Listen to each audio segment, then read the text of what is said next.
la grenouille et le rat. Tel, comme dit Merlin, cuit d'enseigner autrui qui souvent s'enseigne soi-même. Alors, de Merlin l'Enchanteur, tiré des romans de la Table Ronde.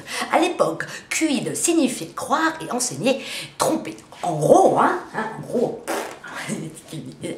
t'es les prix qui croyaient prendre. Chut, taisez-vous ou je vous transforme en grenouille. Ah, j'ai regret que ce mot soit trop vieux aujourd'hui. Il m'a toujours semblé d'une énergie extrême. Mais afin d'en venir au dessin que j'ai pris, un rat.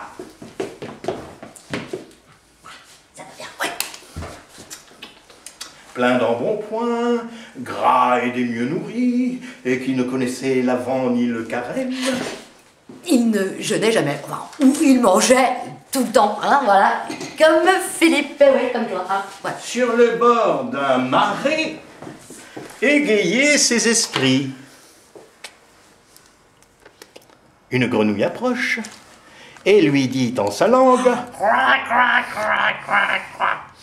Traduction. Venez me voir chez moi. Je vous ferai festin.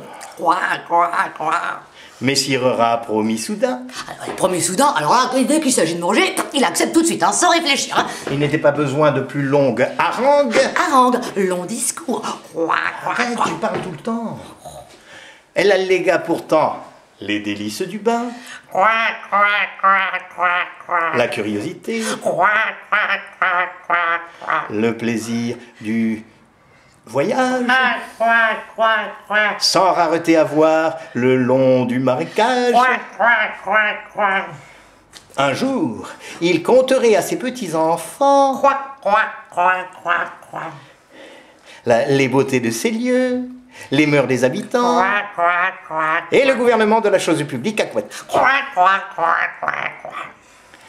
Un point, sans plus, tenait le galant empêché. Il nageait quelque peu, mais il fallait de l'aide. La grenouille, à cela, trouve un très bon remède.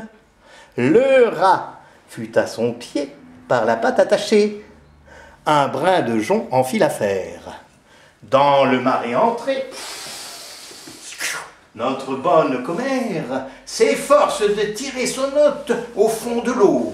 Contre le droit des gens, contre la foi jurée, prétend qu'elle en fera gorge chaude et curée. C'était à son avis un excellent morceau. Déjà dans son esprit la galande le croque. Il atteste les dieux, la perfide s'en moque. Il résiste, elle tire. En ce combat nouveau, 1000 ans. 1000 ans, oiseau rapace. Qui dans l'air planait, faisait la ronde, voit d'en haut le pauvré se débattant sur l'onde, ils font dessus, l'enlèvent, et par même moyen, la grenouille et le lion. Tout en fut tant et si bien que de cette double proie, l'oiseau se donne au cœur joie, ayant de cette façon à souper chair et poisson. La ruse la mieux ourdie peut nuire à son inventeur et souvent la perfidie retourne sur son auteur. Bon ben voilà, tu coupes hein, et tu fais le générique et moi j'ai 5 minutes pour rapporter le costume. Allez, à tout à l'heure. C'est ça.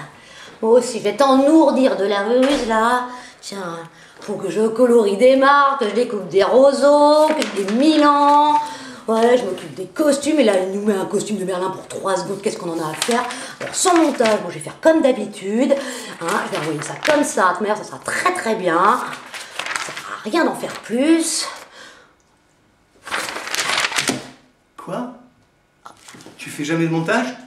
Tu mets les vidéos comme ça? Mais c'est pas bon ça. Les gens sur YouTube, tu sais ce que t'es? T'es pas une monteuse, t'es une menteuse. Alors maintenant, tu sais, c'est terminé. Hein. Moi, les fables de La Fontaine, j'arrête. Tu t'expliqueras là, avec tes spectateurs. Alors, raconte-le. Alors, expliquer. Hein.